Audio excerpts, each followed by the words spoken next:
نتوسل بالحبابة والبتول المستطابة والنبي ثم الصحابة فعسى دعوة مجابة نتوسل بالحبابة والبتول المستطابة والنبي ثم الصحابة فعسى دعوة مجابة. Warahmatullahi wabarakatuh. Alhamdulillah. Wassalatu wassalamu ala Rasulillah Muhammad ibn Abdillah wa ala alihi wa sahbihi wa man wala. Subhanaka la ilma lana illa ma 'allamtana innaka antal alimul hakim. Rabbi shrah li sadri wa yassir li amri wahlul 'uqdatan min lisani yafqahu qawli, amma ba'du. Alhamdulillah.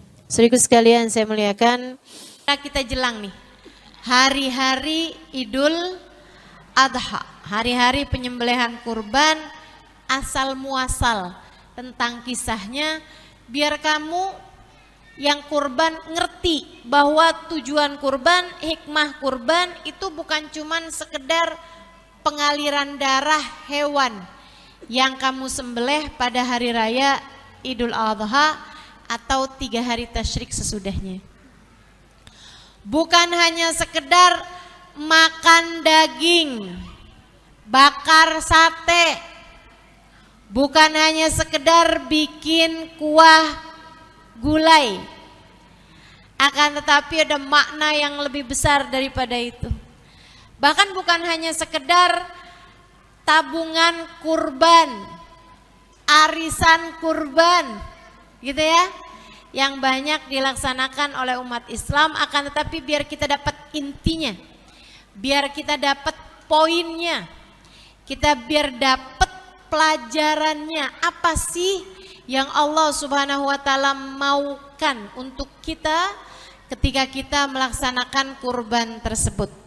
Dan biar kamu tahu juga bahwa yang Allah Subhanahu wa taala maksudkan tuh bukan sekedar penyembelihan kurbannya, tapi makna yang jauh lebih besar daripada itu, untuk mengorbankan apa yang kita cintai untuk sang tercinta di sisi kita, Allah Subhanahu wa ta'ala.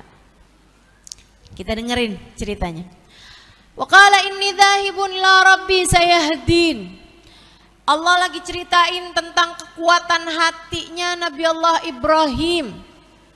Nabi Ibrahim tuh sangat faham kehidupannya di dunia adalah sebuah perjalanan menuju Allah Subhanahu wa ta'ala, yang karenanya Allah tidak akan pernah menyia-nyiakan perjalanan seorang hamba untuk menuju kepadanya. Kamu, saya, kita semua adalah musafir dengan surga atau neraka sebagai pemberhentian terakhir. Kamu, saya, kita semuanya adalah orang-orang yang sedang berjalan selangkah demi selangkah hingga maut datang, dan kemudian kita mencapai tempat terakhir dari kehidupan yang seharusnya kita tinggali. Semoga Allah jadikan surga sebagai tempat kembali kita. Semoga Allah selamatkan perjalanan kita di dunia hingga bahagia kita di hari ketika kita harus kembali kepadanya. Nabi Ibrahim gak pernah lupa itu. Makanya Nabi Ibrahim mengatakan waqal, beliau berkata inni dhahibun ila rabbi. Saya ini adalah seorang yang dhahib. Saya adalah seorang yang sedang pergi. Saya adalah orang yang sedang berangkat. Saya adalah seorang musafir yang terus bepergian. Menuju siapa? Ila rabbi, menuju Allah Subhanahu wa ta'ala. Sedikit sekalian, siapapun dari kita nih, semua dari kita, ya ayyuhal insan innaka kadihun ila rabbika kadhan famulaqi, kata Allah dalam Al-Quran. Di surat yang lain Allah bilang, kalian semua adalah orang yang sedang bekerja menuju Allah, Cuman masalahnya, dengerin saya, masalahnya, liatin dirimu, masalahnya kita semua adalah orang yang sedang bekerja, orang yang sedang menuju kepada Allah. Akan tetapi ada di antara kita orang yang berjalan meskipun perlahan menuju keridhaan Allah, dan ada juga orang-orang di atas muka bumi ini yang berjalan menuju kemurkaan Allah. Na'udzubillah min dzalik. Kita semua pasti jalan menuju kematian, teman-teman. Selangkah demi selangkah, selangkah demi selangkah. Satu waktu nanti akan berjumpa juga sama kematian kita. Masalahnya perjalananmu nih sisanya lagi menuju kepada keridhaan Allah, udah pas belum langkahnya, ada yang menujunya justru sebaliknya kepada kemurkaan Allah. Semakin hari semakin jauh dari ridhonya Allah, semakin hari semakin jauh dari cintanya Allah, semakin hari semakin jauh dari rahmatnya Allah. Mudah-mudahan semuanya biar langkahnya menuju kepada ridha Allah Subhanahu wa taala. Amin ya rabbal alamin. Makanya kenapa saya bacainnya dari ayat ini? Biar kamu tahu bahwasanya kehidupan tuh intinya perjalanan menuju ridha Allah Subhanahu wa taala. Nabi Ibrahim selalu berkata seperti itu, kita pun juga selalu mengingatkan diri kita. Jadi kalau lagi rakus-rakus sama dunia, lagi pikiran dipenuhi dengan dunia melulu, Bu, ingatnya sama dunia aja. Otaknya tuh kalau udah dibuka angka semua isinya. Bayar rumah sekian, telepon sekian, beli pulsa sekian, anak-anak sekolah sekian, listrik sekian, air sekian, beli baju baru sekian, uang bulanan sekian, angka semua gitu isinya. Ibu-ibu sekalian, kamu menuju Allah nggak pakai angka, pakainya rasa. Sebab angka itu ibu-ibu sekalian urusannya cuman urusan dunia. Yang urusan sama Allah hati. Perjalanan ini tidak ditempuh dengan mobil, dengan motor, bukan. Akan tetapi perjalanan ini adalah perjalanan hati. Karenanya perjalanan ini adalah perjalanan yang memerlukan rasa hatimu. Bagaimanakah rasa hatimu malam, siang, sore, pagi kepada Allah Subhanahu wa taala? Ingatkah kamu padanya? Syukurkah kamu padanya? Takutkah kamu padanya? Berharapmu padanya atau kepada makhluknya? Saudaraku sekalian yang saya muliakan, ingat terus tiap kali pikiran udah dipenuhi sama urusan-urusan dunia, wahai hati, kita lagi jalan menuju Allah. Wahai hati, esok atau lusa kita bakal mati. Kalau tidak dari sekarang memastikan langkah menuju ridha Allah, kapan lagi kiranya? Kita nggak tahu waktu kita yang tersisa nih keburu apa enggak nih sampai ridha Allah berhasil kita dapatkan. Makanya nggak usah kebanyakan transit, nggak usah kebanyakan mangkal, nggak usah kebanyakan berhenti perjalanannya. Meski tertatih tetaplah berjalan. Meski terseok-seok tetaplah berjalan. Meski jatuh bangun tetaplah berjalan. Jangan berhenti, takut keduluan mati. Sementara ridha Allah belum kita dapatkan. Waqala inni dhahibun ila rabbi sayahdin. Katanya Nabi Allah Ibrahim, aku adalah seseorang yang sedang berjalan menuju Allah Subhanahu wa taala. Karenanya Allah akan selalu memberi petunjuk pada saya. Kita kalau jalannya udah benar menuju ridha Allah, insya Allah dibimbing terus, Bu. Kak, perjalananmu kalau udah benar langkahnya menuju Allah, jangan takut, Allah tidak akan pernah meninggalkanmu. Dek, kalau jalan takwa sudah kamu tempuh, gak usah khawatir,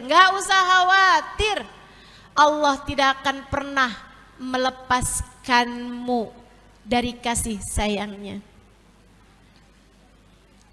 Kita kalau udah disayang sama Allah, gak terlalu penting kasih sayang dari orang lain. Kita kalau udah disayang sama Allah, gak terlalu penting kita punya apa gak punya yang dipunyain sama orang lain. Kita kalau udah dapat kasih sayang Allah, kita akan menjadi orang-orang yang terus dibahagiakannya dunia hingga kelak di hari akhirat nanti. Maka pastikan bahwa kamu sudah berada di jalannya. Pastikan bahwa kamu tidak sedang kemana-mana. Pastikan bahwa hatimu sudah menjadikan ridha Allah Subhanahu wa taala sebagai prioritas paling utama dalam kehidupanmu. Pastikan. Jangan sampai dari kecil sampai sekarang cita-citanya masih sama aja. Pengen punya rumah gede, pengen punya mobil mewah. Jangan sampai dari dulu sampai sekarang cita-citamu masih tetap sama aja. Pengen ada seseorang yang menyayangi saya apa adanya.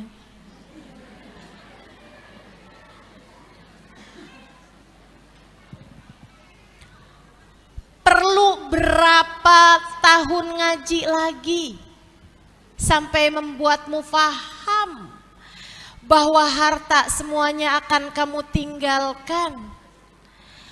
Perlu berapa ujian lagi untuk faham bahwa hanya cinta Allah yang seharusnya menjadi satu-satunya harapan? Perlu dikecewakan sama berapa banyak orang lagi sampai kamu mengerti bahwa cinta Allah seharusnya jadi satu-satunya tujuan?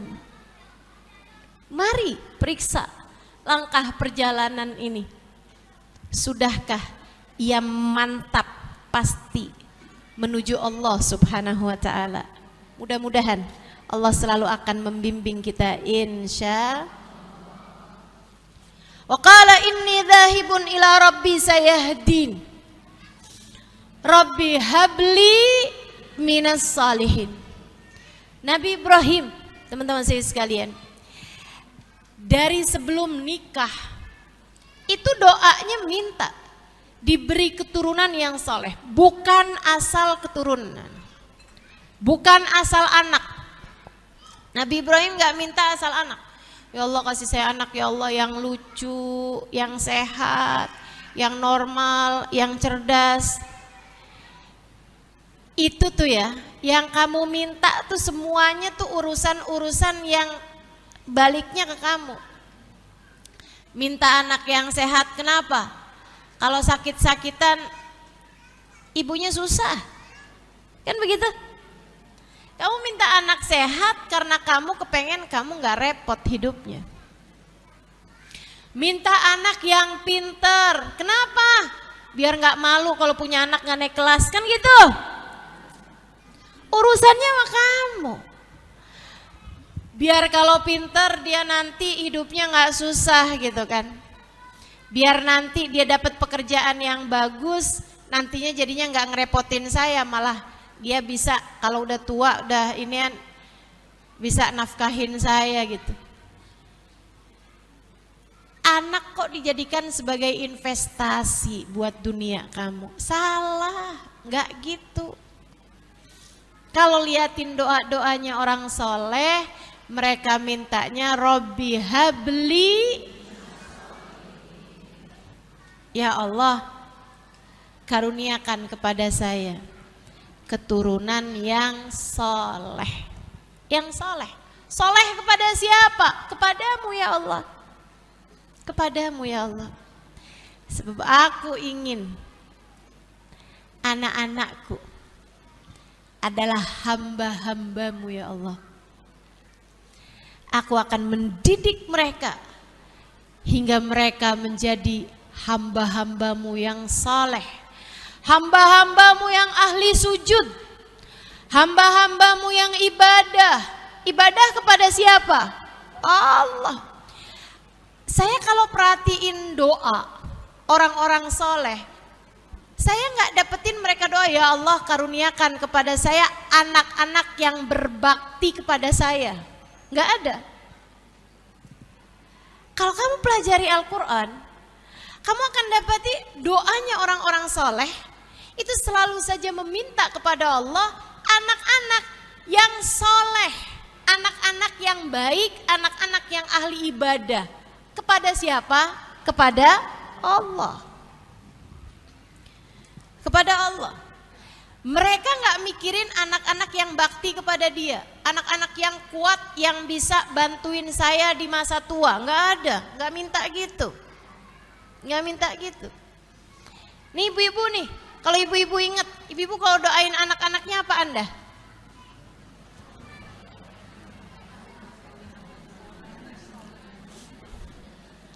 Hasil pengajian, ya kan?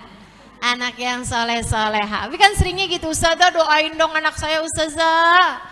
Biar jadi anak-anak yang bakti Ustazah. Bakti sama siapa? Sama saya. Kamu sebenarnya nggak lagi doain anak, lagi doain diri sendiri. Liatin betapa egoisnya dirimu itu. Doain suami juga gitu. Ya Allah karuniakanlah suami saya rezeki yang banyak ya Allah. Biar apa coba?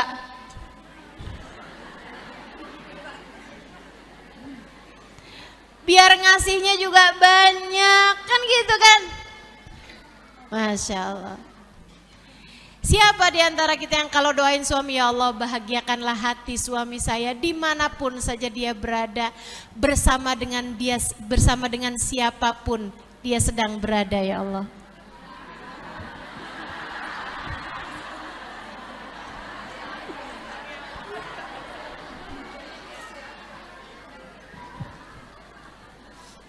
Itu namanya baru doain suami, kan begitu?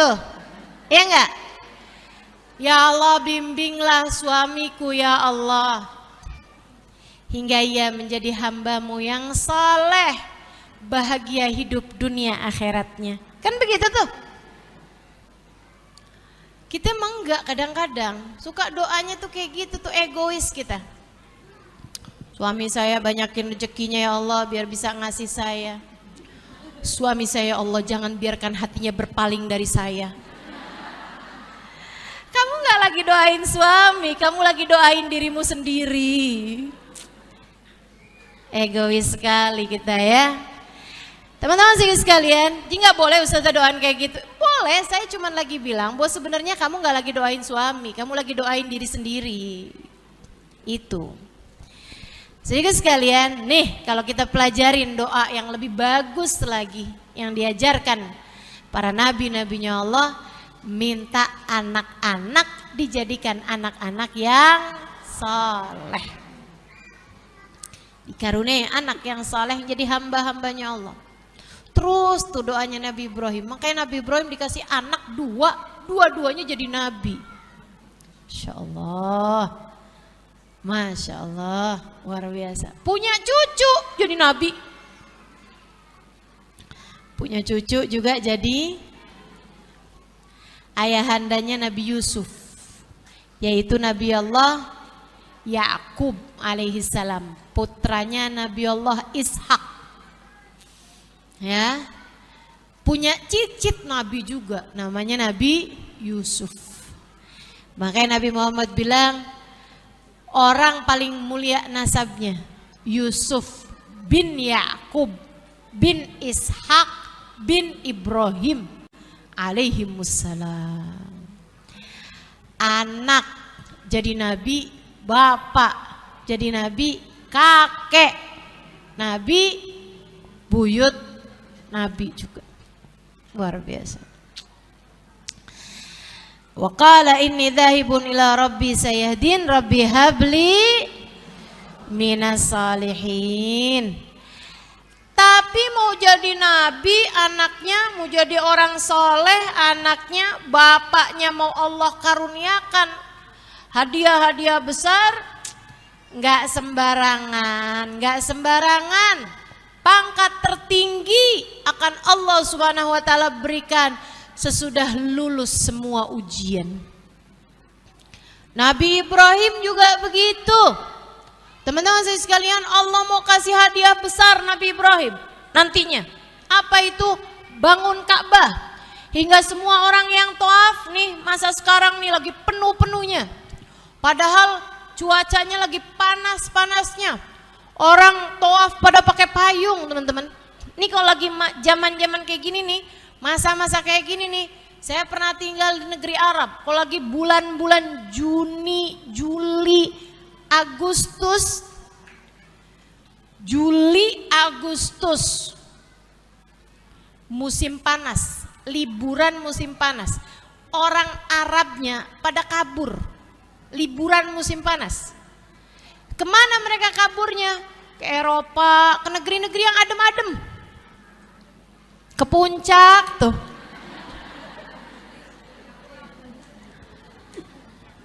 Makanya nggak aneh. Ntar aja liatin aja deh, bulan-bulan Juli, Agustus ke puncak dah. Banyak banget yang hidungnya mancung. Masya Allah. Teman-teman saya sekalian saya muliakan, orang Arabnya aja yang emang orang Arab nggak pada kuat. Udah musim panas kayak begini, 50 derajat Celcius. Panas luar biasa teman-teman. Panas luar biasa. Setiap orang yang tawaf nih, sampai kapanpun, Nabi Ibrahim Allah mau kasih sahamnya, pahalanya. Nabi Ibrahim tuh dapat saham pahala untuk setiap siapapun yang tawaf di Ka'bah. Dari zamannya Nabi Ibrahim sampai zaman akhir. Tapi hadiah sebesar itu teman-teman sekalian tidak akan Allah berikan sembarangan. Hanya yang sudah lewat sensor demi sensor kehidupan. Harus lewat ujian demi ujian kehidupan. Jangan kata mau dikasih hadiah sebesar itu teman-teman sekalian. Orang mau jadi dokter aja ujiannya panjang. SD dulu harus lulus dengan hasil yang bagus, SMP hasilnya juga mesti bagus, SMA hasilnya juga mesti bagus, kuliah S1 hasilnya juga mesti bagus, kuliah lagi S2 spesialis, kan begitu. Teman-teman sekalian saya muliakan, buat jadi dokter yang misalnya bakalan dikasih rumah sakit sama pemerintah untuk dia kelola. Untuk setiap pemasukan dari rumah sakit tersebut dia diberi saham atas rumah sakit itu. Segitunya aja lewat ujiannya panjang bener. Kalau orang males-malesan jadi kaum rebahan, anak-anak kita nggak lulus tuh ujian, betul?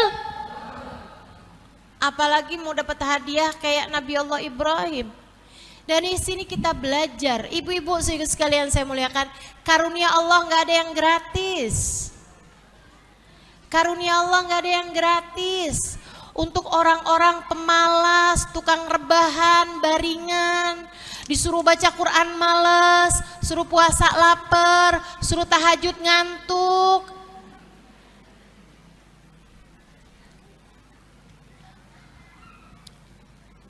Kira-kira karunia apa yang pantas buat para pemalas-pemalas ini? Ala inna sil'atallahil ghaliyah, ala inna sil'atallahil jannah. Ketahuilah dagangan Allah itu mahal. Ketahuilah dagangan Allah itu adalah surga. Sehingga sekalian, buat menuju ke surga, menuju ridha Allah, menuju karunia-karunia besar, harganya juga mahal. Dibayar pakai ujian-ujian yang kita lewati dari kehidupan ini. Kalau nggak lewat ujiannya, ya nggak naik-naik kelas. Kalau nggak lewat ujiannya, nggak naik-naik kelas. Ujian tuh kalau nggak lewat, tandanya apa? Ujiannya itu mulu. Makanya kalau kamu ngerasa, ustazah saya loh ustazah, hidup nih ustazah ujiannya itu aja. Apa? Miskin mulu ustazah. Teman-teman saya sekalian, saya muliakan, kamu udah dikasih miskin dari sejak kecil, kenapa belum terbiasa sampai sekarang? Kalau kamu masih merasa saya terus-terusan diuji dengan kemiskinan, ya artinya kamu belum naik-naik kelas, tuh ujian remedial mulu. Serius ustazah, berarti kalau saya masih miskin, saya masih terus aja ujian itu belum lewat-lewat. Bukan itu. Bukan artinya kamu harus jadi kaya dulu untuk bisa bilang bahwa saya sudah melewati ujian kemiskinan, bukan. Akan tetapi kalau kamu udah lewat ujian kemiskinannya, artinya bahwa kemiskinan sudah bukan lagi menjadi ujian untukmu. Kamu udah nggak apa-apa sama kemiskinan. Nah Allah Subhanahu Wa Taala artinya menjadikan kamu udah lewat dari ujian itu, nanti akan datang ujian yang lain. Gitu. Berarti saya miskin terus ustazah? Nggak gitu juga, belum tentu. Ada yang abisnya lewat dikasih kekayaan, ada yang Allah lihat dia emang pantasnya miskin jadi kasih kemiskinan. Terus-terusan. Tapi biar kamu tahu bahwa apapun yang Allah tetapkan dalam hidup adalah yang terbaik. Bu, Nabi Muhammad miskin, akan tapi saya nggak pernah dengar Nabi Muhammad menganggap kemiskinannya sebagai sebuah ujian kehidupan. Nggak pernah. Nabi Muhammad nggak pernah mengeluhkan tentang kemiskinannya. Nabi Muhammad bahkan tiap punya apapun Nabi Muhammad buru-buru mengeluarkannya gitu. Itu emang lain kelas ya. Teman-teman sekalian saya muliakan, kalau kamu ngerasa ustazah ujian saya dari dulu ustazah, ngadepin suami nih ustazah, ya ampun urusan cewek mulu. Habis kelar dari yang satu, nih ustazah udah beres, datang lagi. Udah janji ini itu apa segala macem, datang lagi ustazah, ada aja gitu. Ujian saya kok urusan ini mulu ya ustazah. Artinya kamu belum lulus-lulus. Kenapa kok belum lulus-lulus? Salah jawab soal ujian. Ya kan? Tiap kali dikasih lembaran soal bukannya diisi dirobek-robek, ya ujian terus. Ya nggak lulus-lulus teman-teman. Ngerjainnya mesti yang benar sampai kamu mampu melewati ujian tersebut, sampai kamu menjadi terserah dah. Urusan dia dengan perempuan lain bukan menjadi hisab yang saya akan pertanggungjawabkan di hadapan Allah.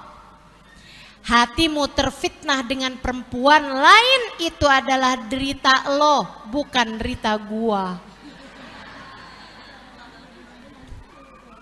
Biarin aja, itu ujian dia teman-teman, bukan ujian kita.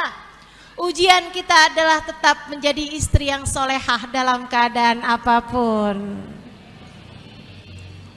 Mudah-mudahan bisa lewatin ujiannya, amin. Saya nggak mau terus-terusan bahas ini dah. Ntar ibu-ibu pada gimana gitu. Teman-teman sekalian, kita lanjutkan nih. Surat As-Saffat. Falamma balaghu ma'ahu sa'ya. Ujiannya apa nih?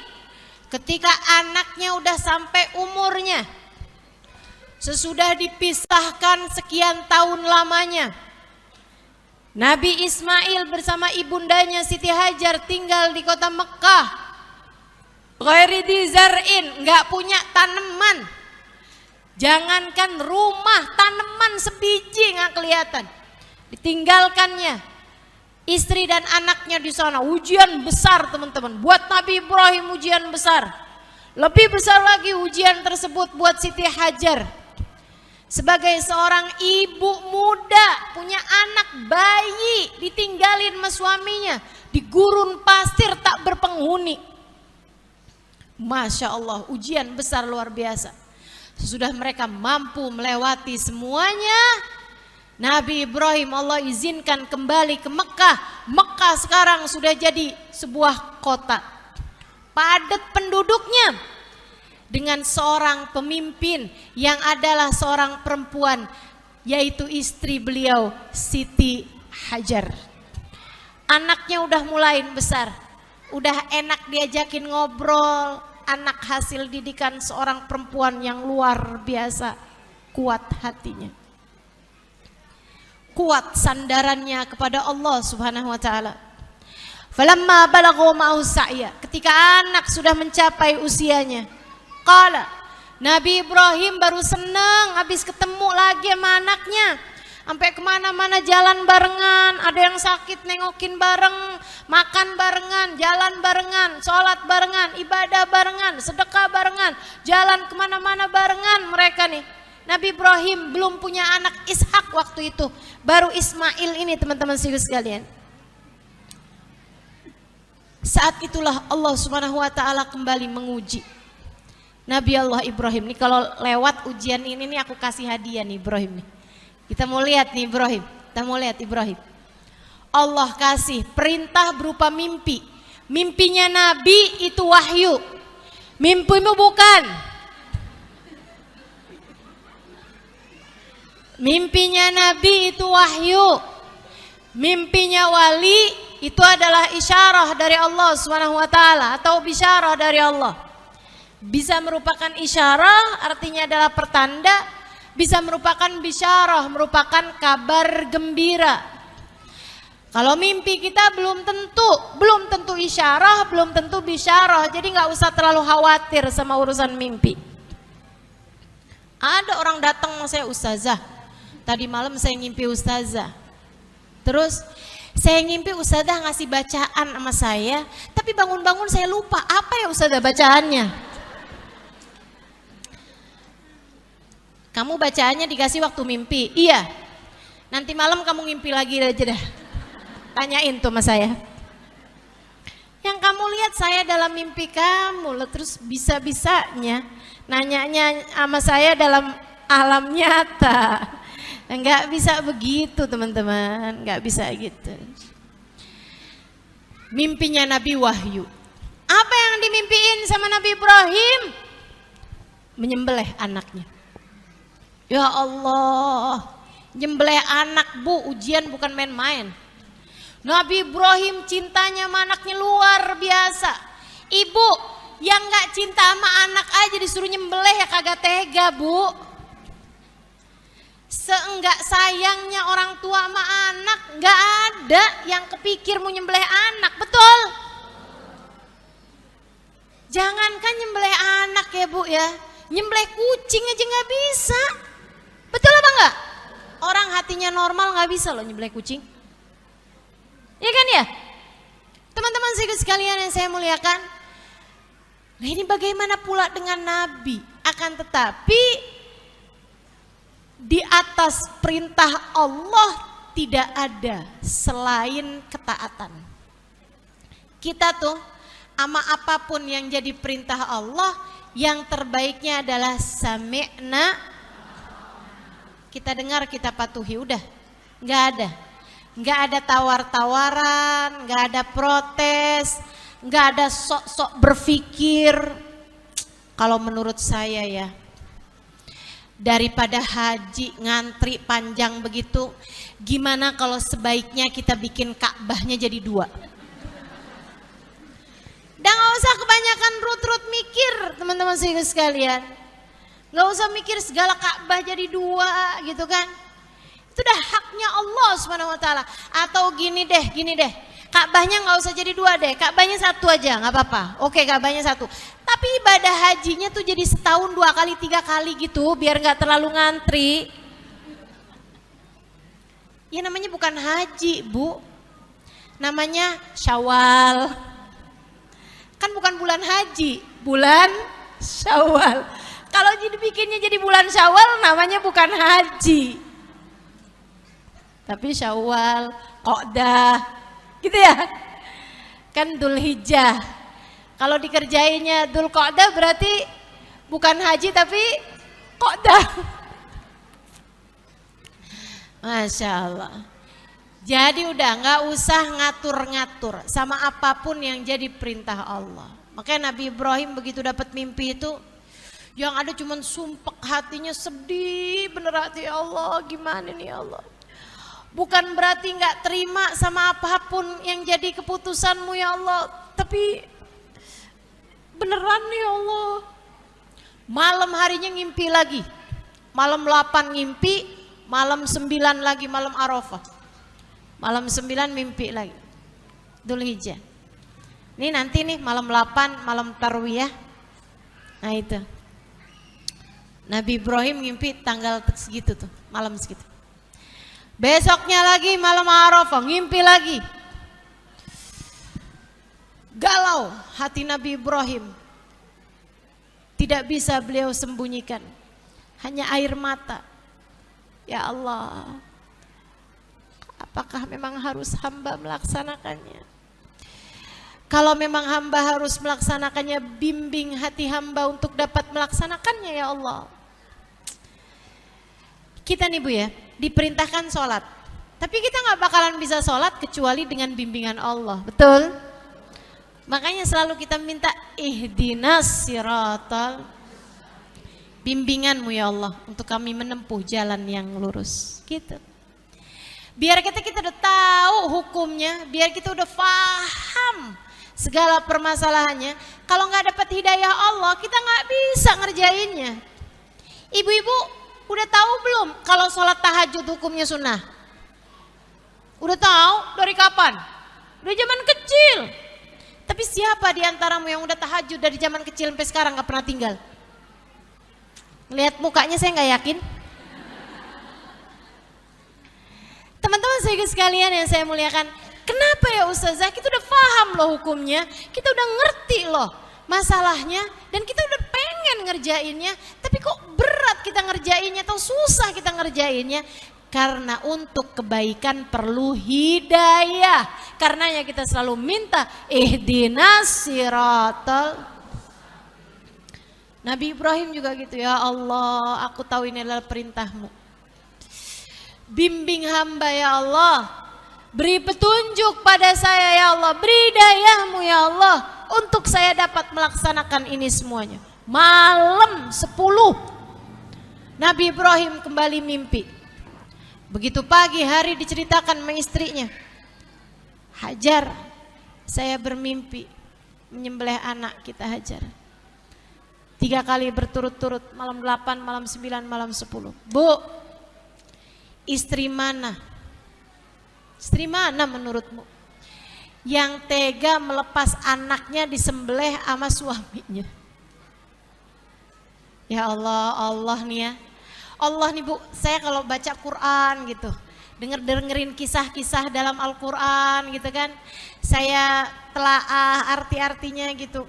Ya Allah, mentok banget sih kalau ngasih contoh ya Rob, nggak ada yang biasa-biasa aja gitu. Kayak Allah tuh lagi mau ngasih contoh, nih Halimah, nih, mau jadi hambaku yang bener, nih, Hambaku diperintah nyembelih anaknya dikerjain. Kamu diperintah segitu doang main tawar-tawaran Halimah. Bismillahirrahmanirrahim. Ibu sekalian, Nabi Ibrahim perintah nyembelih anak. Disampaikan kepada istrinya. Istrinya bilang, Ibrahim, selagi Allah yang memerintahkan. Hancur lebur bu hati. Akan tetapi orang yang bertakwa tahu apa yang harus dia laksanakan. Hati boleh hancur, tapi perintah Allah harus terlaksana. Hati boleh hancur, akan tetapi keridhaan Allah tetaplah yang utama. Hati boleh hancur, tapi dosa jangan kamu kerjakan. Dosa jangan kamu kerjakan. Dosa tidak pernah cukup jadi alasan untuk kita meninggalkan perintah Allah. Dosa nggak pernah cukup jadi alasan buat kita ngerjain perbuatan dosa. Ada suami selingkuh, emang dia doang yang bisa, gua juga. Kamu selingkuh juga, kamu ngerjain dosa. Tapi kan alasan saya dulu dong apa? Apa alasanmu? Suami saya selingkuh, dosa. Sakit hati, nggak pernah cukup untuk jadi alasan kamu mengerjakan perbuatan dosa. Sama halnya dengan suaminya tuh, kenapa kamu berselingkuh dari istri kamu? Saya jatuh cinta. Jatuh cinta nggak pernah cukup jadi alasan untuk seseorang mengerjakan perbuatan dosa. Udah, ibu-ibu, teman-teman saudaraku sekalian, rusaknya kita nih dari dulu sampai sekarang gara-gara ngikutin hawa nafsu. Pengen benar, tinggalkan hawa nafsu, ikuti perintah Allah Subhanahu wa ta'ala. Nabi Ibrahim loh bu, kurang apa? Disuruh nyembelih anak. Perintah Allah apa? Yang Allah Subhanahu wa ta'ala perintahkan kepada kita yang kita keberatan melaksanakannya. Enggak ada yang lebih berat daripada itu, ibu-ibu sekalian. Kamu disuruh taat sama suami di saat suami sedang hatinya enggak benar. Berat. Akan tetapi enggak disuruh nyembelih anak, Bu. Halo? Mikir enggak nih? Jadi ustazah, walaupun suami gimana-gimana kita harus berusaha untuk tetap senyum, untuk tetap baik sama dia. Iya. Berat ustazah, bukan nyembelih anak kan? Dah gitu aja ingetnya. Nabi Ibrahim disuruh nyembelih anak, beliau mampu taat teman-teman. Kita disuruh apa sampai nggak bisa taat? Pasti lebih ringan kan daripada disuruh nyembelih anak. Bismillah kita akan ucapkan sami'na terhadap apapun yang diperintahkan Allah kepada kita. Insya suruh pakai jilbab, jangan tawar-tawaran deh. Bu, jangan kalau beli ke warung jilbabnya ketinggalan. Suka ada tuh yang kalau buru-buru manggil tukang bakso, jilbabnya ketinggalan, abisannya ribet kalau pakai nyari kerudungan segala, tukang baksonya udah jauh. Ada tuh yang kayak begitu. Kalau beli belanja di tukang sayur, jilbabnya ketinggalan. Suka ada yang kayak begitu. Iya kan, kayak udah mahram sama tukang sayur.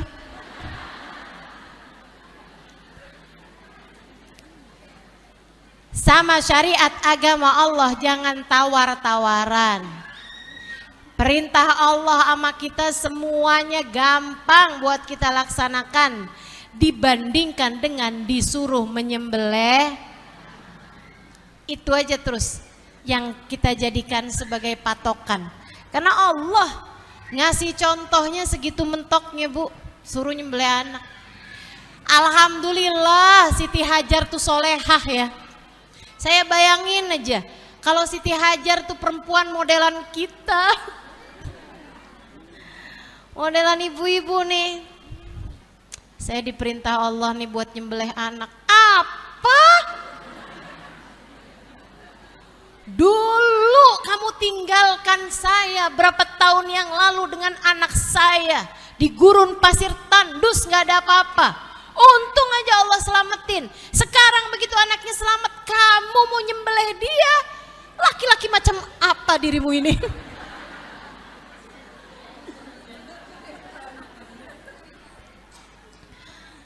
Udah kebayang tuh. Kamu katanya nabi, masa disuruh nyembelih anak? Jangan-jangan kamu ini bukan nabi. Mungkin gitu kali ya kalau yang jadi Hajar. Orang ini Bayoran Lama nih. Daerah mana sini? Haji Soleh ya.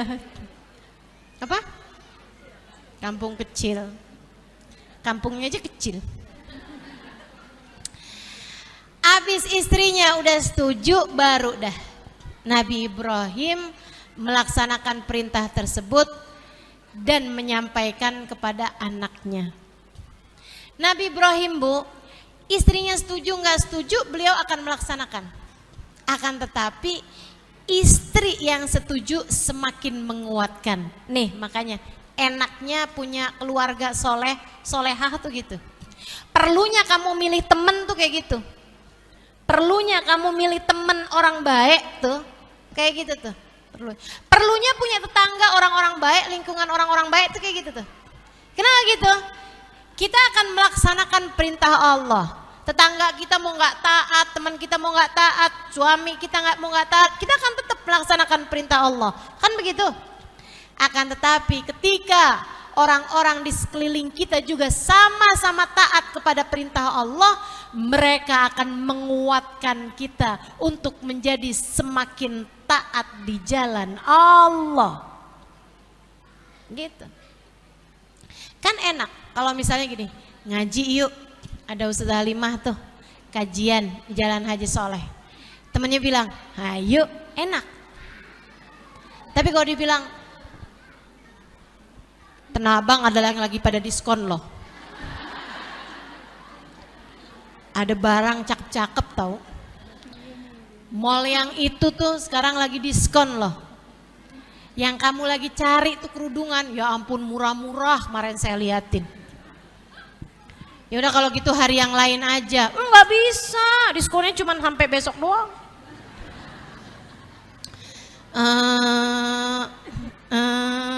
Tuh. Jadi melemahkan niatmu untuk pergi majelis kan. Makanya perlu pilih teman yang baik tuh karena gitu. Ketaatan bersama dengan orang-orang di sekeliling yang juga melaksanakan ketaatan akan terasa jauh lebih ringan. Dipanggillah Ismail. Nabi Ibrahim duduk berdua dengan Nabi Ismail. Hajarnya kemana? Nangis. Ya Allah Bu, gimana rasanya tuh ya jadi Siti Hajar. Ya udah deh tuh, nangis aja dah. Nangis sama Allah emang udah yang paling enak. Ya Bu ya, nangis sama Allah udah yang paling enak. Gak ada lagi dah yang lebih bisa melegakan hati daripada saat kita datang bersimpuh di pintu Allah. Tapi Siti Hajar tuh kalau nangis sama Allah juga bukan protes. Ya Allah kenapa sih saya? Enggak gitu. Kenapa harus saya ya Allah? Yang kau berikan ujian seberat ini. Ya Allah, enggak cukupkah ujian yang dulu saat engkau membiarkan aku berada di gua, berada di padang pasir tandus seperti itu? Enggak pernah protes. Ya Allah, ya Allah, aku tahu apapun yang kau tetapkan adalah yang terbaik. Karuniakanlah kekuatan pada hatiku ini ya Allah. Ya Allah, saya ridho terhadap apapun keputusanmu. Saya menangis karena sedih membayangkan terpisah dari anak tercinta saya satu-satunya. Gitu. Saya ridho, saya hanya sedih. Sebagai manusia kita sedih wajar dong. Ibu mana nggak sedih ditinggalin anak? Ibu mana nggak sedih bahwa anaknya akan disembelih oleh suaminya dengan perintah Allah? Ibu mana nggak sedih? Ini nangis aja sama Allah. Sekarang Ibrahim nih ngadepin anaknya. Liatin, sampai ditulisin sama Allah dalam Al-Quran. Ibu-ibu sekalian, Allah tidak menyampaikan kalimat Nabi Ibrahim kepada Siti Hajar dan bagaimana jawaban Siti Hajar. Ya, akan tetapi yang Allah ceritakan adalah tentang percakapan Nabi Ibrahim kepada anaknya, Bu. Kenapa gitu? Pembelajarannya sangat besar. Pembelajarannya sangat besar. Bahkan saya, teman-teman saya sekalian, bisa memberi kesimpulan tentang bagaimana cara komunikasi orang tua kepada anak hanya lewat percakapan yang disampaikan Nabi Ibrahim kepada Nabi Ismail alaihissalam. Sehingga sekalian saya muliakan, Nabi Ibrahim ketika menyampaikan kabar berita sangat dahsyat ini hanya perlu 3 kalimat. Ya bunai, ra'aitu anni adbahuka fangdur madza tara. Bu, caramu berkomunikasi sama anakmu jangan jauh-jauh dari ketiga hal ini.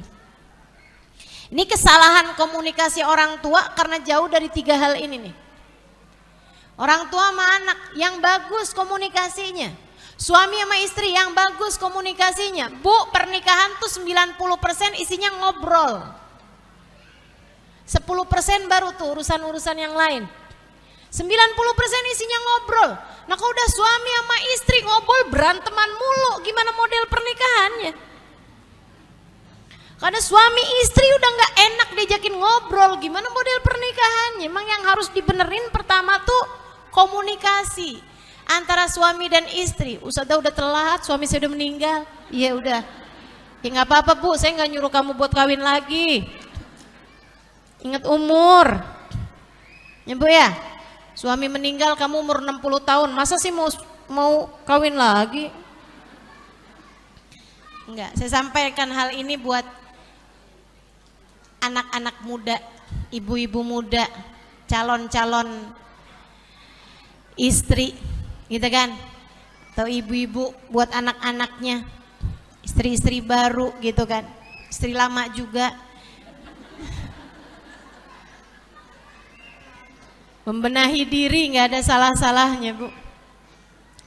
Yang pertama ya bunai, panggil orang yang kamu bicara dengannya dengan panggilan yang paling dia sukai. Nggak harus ya bunai ya kepada anak-anak kamu bukan orang Arab. Apa aja yang dia senengin, dia senengnya dipanggil apa? Sayang. Kalau dia seneng panggil. Iya kan? Saya pernah ingat, saya ada nyampein gini nih, Bu, walaupun anak kamu tuh badannya besar, badannya XXL, kamu jangan panggil anakmu endut, brot, jangan, gitu kan? Kamu seneng, kamu ngerasanya lucu, anak kamu belum tentu nggak sakit hati. Saya bilang begitu. Bu, ya ampun, abis selesai majelis saya datengin anaknya beneran ukurannya XXL. Dia bilang sama saya, Ustazah makasih ya Ustazah. Selama ini gak ada yang bisa bilangin ibu saya. Ustazah kok tahu sih? Saya selalu aja Ustazah dipanggil sama ibu saya tuh, brot sini brot. Saya malu Ustazah sama teman-teman saya. Hati-hati sama panggilan, panggil anakmu dengan panggilan yang paling dia sukai. Sama halnya dengan panggil suamimu dengan panggilan yang paling dia sukai. Teman-teman sekalian, Nabi Muhammad panggil Sayyidah Fatimah, ya umma abiha. Ya umma abiha. Wahai yang setara dengan ibu bagi ayahnya. Wahai yang setara ibu bagi ayahnya. Nabi itu kayak bilang, punya kamu nak satu, saya kayak nggak perlu siapa-siapa. Kamu setara ibu bagi saya. Sayyidah Fatimah seneng banget tuh dipanggil begitu ya umma abiha. Teman-teman sekalian saya muliakan, Sayyidah Nabi Muhammad alaihissalam memanggil Sayyidah Aisyah Kadang-kadang ya Humaira, wahai yang pipinya kemerahan. Kadang-kadang manggilnya ya Aish, wahai hidupku. Ya Allah, nggak meleleh tuh Sayyidah Aisyah dipanggil begitu. Masya Allah, Masya Allah. Panggil suamimu dengan panggilan yang paling dia sukai. Panggil anak-anakmu dengan panggilan yang paling dia sukai. Dia seneng tuh dipanggil apa? Panggil dia dengan panggilan tersebut. Gitu. Sayang, bidadarinya mama. Gitu ya. Apalah panggilan untuk anak-anakmu yang kamu lihat, oh dia kalau dipanggil itu tuh kayak senyum-senyum, seneng. Tuh, terusin. Gitu. Ya Bunai, itu ngaruh tuh. Komunikasi itu diawali dengan panggilan. Panggillah dengan panggilan yang dia sukai, bukan yang kamu sukai, bukan. Yang dia sukai. Habis itu, teman-teman saya sekalian, walaupun ibu-ibu juga ya, jangan ngiri kalau ada teman-teman lain dipanggil sama istrinya, sayang. Kamu nggak dipanggil kayak gitu, nggak apa-apa bu, nggak apa-apa. Kesel loh Ustazah. Dia tuh Ustazah dipanggil sama temen, saudara saya tuh Ustazah dipanggil sama suaminya tuh say. Segedok banget saya dengernya Ustazah. Kamu hati kamu yang rusak. Kamu pengen juga. Tenang, dipanggil sayang tuh belum dipanggil saya belum tentu artinya sayang. Bisa jaga syaiton.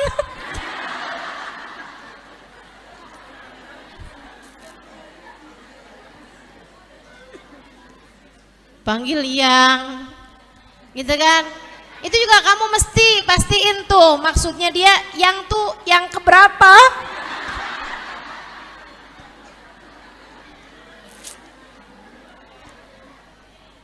Udahlah, ya kan? Kita nggak usah ngiri sama orang lain, tapi yang pasti kita berusaha untuk panggil orang-orang yang kita sayangi dengan panggilan yang dia sukai. Jangankan orang yang kamu deket teman-teman, saya Ustazah, ya kan ya? Ada panggilan-panggilan yang saya nggak suka. Misalnya, saya nggak suka dipanggil Umi. Saya nggak suka. Umi Halimah.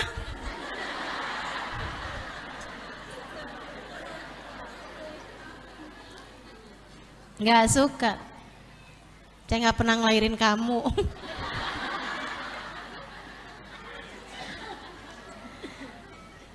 Panggil apa Ustazah? Ya udah Ustazah aja gitu kan. Ya gitu ya. Ada lagi orang manggil saya kayak gini, Us.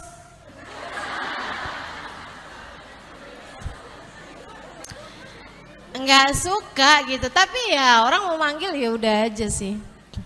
Saya nggak akan tegur juga. Cuman ya sekedar maksudnya jangankan orang yang sangat deket denganmu gitu. Orang yang enggak deket aja itu ada yang nggak suka gitu kan dipanggil seperti itu gitu. Begitu ya. Jadi bismillah, kita panggil orang-orang di sekeliling kita dengan panggilan yang paling dia sukai. Teman-teman sekalian, ya Bunai. Satu. Ra'aitu anni adbahuka. Nabi Ibrahim enggak bilang ayah diperintahkan Allah untuk menyembelihmu, siaplah nak. Enggak gitu. Atau gini, nak siap-siaplah sebab ayah akan menyembelihmu. Enggak gitu juga. Enggak gitu. Bukan dengan kata perintah. Bukan juga gini, jangan nangis ya. Kamu harus sabar. Sebab kita nih kan hidup mau menjalankan perintah Allah nih. Sekarang nih ayah udah diperintah buat menyembelih kamu. Ayo cepetan siap-siap. Enggak gitu. Enggak gitu. Akan tetapi kalimat yang dipakai Nabi Allah Ibrahim, Ra'aitu anni adbahuka. Ayah bermimpi diperintah Allah untuk menyembelihmu. Kalimat cerita, kalimat berita. Teman-teman, kalimat berita. Itu yang harus banyak menjadi obrolanmu bersama suamimu, bersama anak-anakmu tuh pakai kalimat berita aja, cerita. Daripada kamu bilang sholat, nggak sholat neraka loh. Daripada begitu, mendingan nak, mama habis dapat keterangan nak dari ustazah. Katanya nak, kalau kita sholat berjamaah tuh 27 kali lipat dan hati kita nih bisa bersatu. Mama jadi lebih sayang sama kamu. Ayah jadi lebih sayang sama kamu jadi lebih sayang sama mama. Nggak tahu sih ustazah tuh bener apa enggak. Tapi si ustazah tuh pengalamannya banyak. Gimana kalau kita coba nak? Kita sholat berjamaah yuk. Biar mama jadi tambah sayang sama kamu. Katanya gitu. Saya rasa anak lebih tertarik deh. Daripada kamu bilang sholat. Gak sholat mulu neraka loh. Bahasamu tuh anceman, kalimat perintah, kalimat larangan. Jangan, awas. Kamu harus, perintah semua. Tiap ngelihat anaknya HP terus.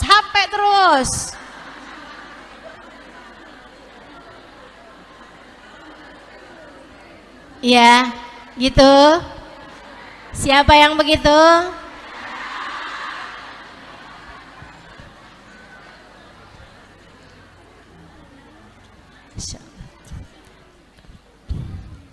Baik.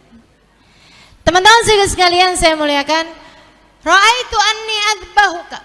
Kemudian yang ketiganya selain kalimat berita, kalimat cerita aja. Enak tuh kalimat cerita aja. Nak, kita puasa yuk nak yuk. Itu nak hari Arafah. Katanya ya nak ya, puasa hari Arafah tuh ngapusin dosa 2 tahun. Tahun sekarang sama tahun yang akan datang. Dan kabarnya nak gak ada loh amal ibadah yang dijanjikan diampuni di masa yang akan datang selain puasa hari Arafah. Insya Allah nih katanya ustazah tuh tadi tuh, insya Allah yang puasa hari Arafah umurnya masih akan panjang sampai tahun depan. Kita puasa nak, umur kita panjang sampai tahun depan. Seneng sekeluarga mau puasa, kan begitu kan? Enak tuh, pakailah kalimat-kalimat berita. Gunakan kalimat-kalimat pemberitahuan, cerita aja cerita. Nggak usah pakai banyakan tanda perintah tuh di belakang kalimat-kalimatmu itu. Nah, habis kalimat berita, udah semuanya, baru kalimat pertanyaan. Fandur madza taro. Gimana nak? Enaknya? Kita puasa nggak? Gitu. Hari apa mah? Paling pertanyaannya kayak gitu. Waduh saya sekolah tuh mah. Palingan juga kamu kuat nak. Kemarin Ramadan juga kamu sekolah kuat kan sambil puasa.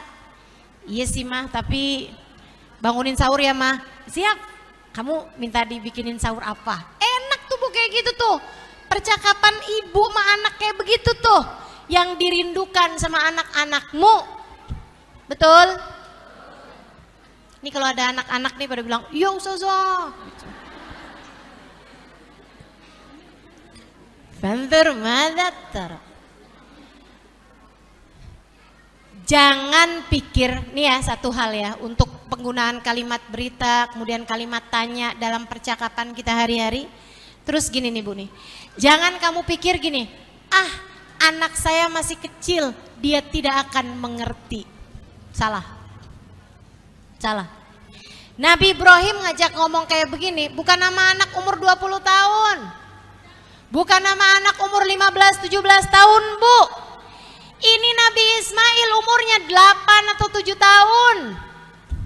Masih sangat belia ibu-ibu saudara sekalian. Diajakin ngomong hal seberat ini. Nak, ayah bermimpi, ayah menyembelih kamu. Anak udah paham bahwa mimpinya orang tua, mimpinya Nabi itu adalah perintah dari Allah. Mimpinya Rasul, wahyu dari Allah, anak udah paham. Makanya Nabi Ibrahim cuma nambahin fanzur madza tara. Bagaimana pendapatmu nak? Ibu-ibu saya sekalian, anakmu mengerti. Makanya nih, maaf teman-teman saya sekalian. Dengarkan saya. Kamu kalau menikah kemudian memutuskan untuk bercerai, ajak bicara anak. Saya minta tolong sama kamu, ajak bicara anak. Kamu nggak tahan sama rumah tanggamu, saya sih akan minta kamu untuk bertahan ya. Kecuali kalau kasusnya memang sangat-sangat berat gitu. Tapi kalau kasusnya cuma urusan itu tadi tuh,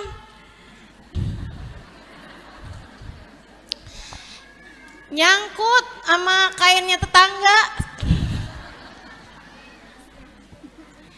Teman-teman sih sekalian, kalau urusannya yang masih bisa didiskusikan, masih bisa dibicarakan baik-baik gitu, saya sangat menyarankanmu teman-teman untuk mempertahankan hubungan rumah tangga. Karena emang urusan perceraian tuh setannya, ya Allah, setannya itu setan-setan kelas atas, pengganggu manusia yang nomor satu. Kalau istilahnya nih ya, istilah artis tuh ya, istilah artis nih, ini nih yang udah dapat trofi penghargaan, apa tuh namanya tuh, Piala Citra tuh. Di kalangan setan tuh, setan yang dapat Piala Citra, setan yang berhasil memisahkan pasangan suami istri. Itu dia. Tapi kalau kamu harus bercerai, teman-teman saya sekalian, kalau harus bercerai, ajak diskusi anak. Tentu bukan anak umur 1 tahun. Anak yang udah mulai bisa diajakin bicara tuh, umur 5 tahun, 6 tahun, 7 tahun, pakai bahasanya mereka. Jangan yang repot-repot juga bahasanya. Nah, bapak kamu tuh udah gak sayang lagi sama kita mau ditinggalin sama dia. Ya itu namanya menghasut ya, kompor namanya. Bukan. Maksud saya ada kehidupan mereka yang harus kita jalani sesudahnya, yang harus mereka jalanin sesudahnya. Jangan sampai kalian karena ketidakmampuan kalian mempertahankan rumah tangga, kalian menghancurkan kehidupan anak-anak kalian. Ini saya terusin saya marah-marah nih. Biar saya nggak marah-marah dah, saya lanjutin aja. Fandur madza tara. Nabi Ibrahim ngajak bicara sama anaknya, nanya pendapatnya dia seperti apa. Keren banget ternyata. Qala ya abatif al ma tu'mar. Jawabannya Nabi Allah Ismail. Ayah, jika memang ayah diperintahkan Allah, kerjakanlah ya, jangan ragu, jangan bimbang. Satajiduni insyaallahu minas sabirin. Ayah akan bangga sama saya sebab insya Allah ya, saya akan menjadi seseorang yang mampu sabar menghadapi ujian ini. Ujian disembelih sama bapaknya, sabar katanya. Punya nyawa berapa Ismail? Dia punya nyawa hanya 1. Akan tetapi dia punya iman yang kuat luar biasa. Hasil didikan ibu yang penuh keimanan kepada Allah Ta'ala. Makanya Bu, imanmu tuh yang kuat, biar anak-anakmu juga imannya kuat. Iman kamu tuh yang kuat, biar orang-orang di sekeliling tuh selalu menjadi kuat hidupnya, kuat hatinya. Kamu kalau anak misalnya gitu kan, ya ampun mah, gimana nih mah, susah banget nih mah. Tenang nak, gak ada yang susah, ada Allah sama kita, beres. Mah bayarnya mahal banget loh mah, ternyata mah, kita gimana ya mah. Tenang nak, kita emang gak punya, tapi kan Allah maha kaya, kita minta sama Allah, nanti Allah gampangin insya Allah. Gitu, anak jadi kuat hatinya, mah ujian nih mah, susah banget nih mah. Begini mah, begitu mah, tenang nak, gak apa-apa. Ujian ini kan cuma urusan dunia nak, gak apa-apa. Mama sih nak, daripada ujian dunia ini mama lebih doain kamu biar kamu lulus semua ujian dari Allah SWT. Tenang, insya Allah. Kita punya Allah, kita akan mampu melewati semuanya nak. Gitu, jangan kemudian, oh susah banget ya nak, ya ampun nak, gimana tuh nak ceritain. Tambah tambah dia ini gitu kan, dia jadi kecil hatinya gitu. Oh susah, nggak bakalan bisa kamu mah modelannya kayak gitu. Udah nggak usah ikut ujian. Ya abatif al matu'mar satajiduni insyaallahu minas sabirin. Kata anaknya gitu. Falamma aslama wa tallahu lil jabin. Anak pun akhirnya siap-siap. Sama ya, istrinya dibawain kain buat nutupin badan anaknya biar Ibrahim gak kelihatan muka anaknya. Anaknya juga minta kayak gitu. Anaknya terus bilang, "Ayah, bawa pedangnya ya yang tajam ya." Biar kenapa, Nak? Saya takut ayah pedangnya kalau nggak tajam nanti saya sakit. Kalau saya sakit saya teriak. Kalau saya teriak ayah mungkin akan mengurungkan niat ayah menyembelih saya. Panjang bener pikirannya. Baik Nak, bawa kain buat nutupin badan anaknya, bawa pedang paling tajam. Mereka pun berjalan berduaan diiringi Siti Hajar yang melepas mereka dari pintu rumah. Teman-teman sekalian, nangis Siti Hajar, ngebayangin nih habis ini nih, suami saya pulang sambil ngegendong jasad anaknya yang sudah tidak bernyawa lagi. Ibrahim pun juga udah patah hatinya teman-teman sekalian. Ngebayangin sekarang tangan ini saya genggam, akan tetapi beberapa saat lagi ia sudah tidak mampu lagi untuk ikut menggenggam tangan saya karena ia sudah tidak lagi bernyawa. Dan bisa kebayang perasaannya Ismail juga kesedihan seperti apa yang dialami anak usia 7-8 tahunan ini ketika menggenggam tangan ayahnya dan berpikir bahwa itu adalah genggaman untuk kali yang terakhir. Saudaraku sekalian, setan memanfaatkan momen tersebut. Datang kepada Hajar, kemudian dia bilang, "Suami macam apa dia itu Hajar? Dan kamu bisa segitunya aja membiarkan suamimu tersebut itu menyembelih anakmu." Siti Hajar ngambil batu dilempar. Suara tersebut, "Isya'yalain, kurang ngajar kamu emang dasar setan. Ah, sana, enyahlah kamu wahai setan. Saya hidup untuk taat kepada Allah Subhanahu wa taala. Apapun yang Allah perintahkan saya akan laksanakan. Sami'na wa ata'na." Tak akan ada yang kusesali dari apapun perintah Allah. Yang akan aku sesali adalah ketika aku tidak melaksanakan perintah tersebut. Tapi selagi itu perintah Allah dan saya akan menjalaninya dengan cara yang terbaik. Sebab saya adalah hamba Allah. Kemuliaan seorang hamba adalah ketika ia menjalankan perintah Tuhannya. Datang kepada Nabi Allah Ibrahim, Nabi Ibrahim lempar lagi pakai batu. Datang pada Nabi Ismail, Nabi Ismail lempar lagi pakai batu. Gitu kan? Makanya ada syariat melempar jumroh tuh Bu, di waktu haji itu.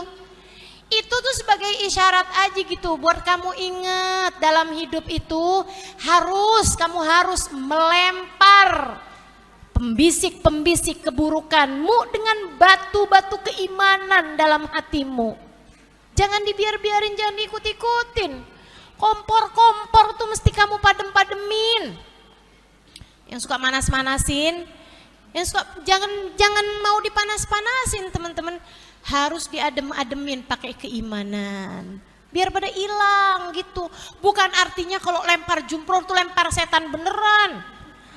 Saya pas habis selesai haji, saya pas ngelongok tuh di situ tuh, saya haji itu lempar jumrohnya yang paling akhir tuh orang-orang udah pada tahallul, udah pada keluar tuh, udah nafar. Saya lempar yang terakhir, pas saya liatin tuh di lubangnya itu isinya macam-macam, bukan cuma batu, ada bakyak, sendal jepit, swallow, segala macam warna ada di situ. Begitu saya lihat, saya langsung tahu nih kalau enggak orang Jakarta nih, yang Jakarta nih. Orang Bekasi, kalau enggak orang Jawa nih yang pakai bakyak nih. Lemparnya pakai balas dendam, kayaknya aduh nggak cuma batu nih mah, setan nih emang. Kayaknya setan saya nggak cukup terima batu kerikil nih kayaknya nih. Bakyak nih. Petak. Kalau nyampe nya langsung ke situ sih mendingan Bu, takut kena kepala orang. Dada aja. Sampai deh di tempatnya. Ada batu rata. Kata Nabi Ibrahim sama Ismail, Ismail, di sini kayaknya enak nih. Iya betul ayah. Ayo ya. Ismail, saya tajemin dulu pisaunya. Betul ayah. Tajemin dulu. Krek, krek, krek. Nabi Ismailnya baringan. Baringan. Tallahulil jabin. Diletakkan baringan di atas pelipisnya. Ditutupin, udah tajem nih pisaunya, pedangnya. Nabi Ismail ditutupin pakai kain yang tadi yang dibawa. Nabi Ibrahim memasukkan dua tangannya, tangan kanan megang pedang, tangan kiri pegang kepalanya Nabi Allah Ismail. Sampai Nabi Ibrahim merasakan dinginnya mukanya Ismail kala itu. Nabi Ismail sampai terasa dinginnya pedang, ujungnya pedang yang nempel di lehernya. Nabi Ibrahim menghadapkan dirinya kepada Allah. Kemudian dia bilang, ya Allah, aku akan melaksanakannya ya Allah. Aku akan melaksanakannya ya Allah. Dipejamkannya matanya, kebayang-bayang saat anaknya menggenggam tangannya, kebayang-bayang saat jalan bareng, kebayang-bayang saat makan bareng, bayang-bayang saat sholat bareng, bayang-bayang ya Allah, ya Allah, ya Allah. Aku hambamu, anakku hambamu. Andai tidak karena perintahmu, tak akan pernah kerjakan hal yang semacam ini. Akan tetapi perintahmu ya Allah, perintahmu ya Allah. Bismillahi Allahu Akbar.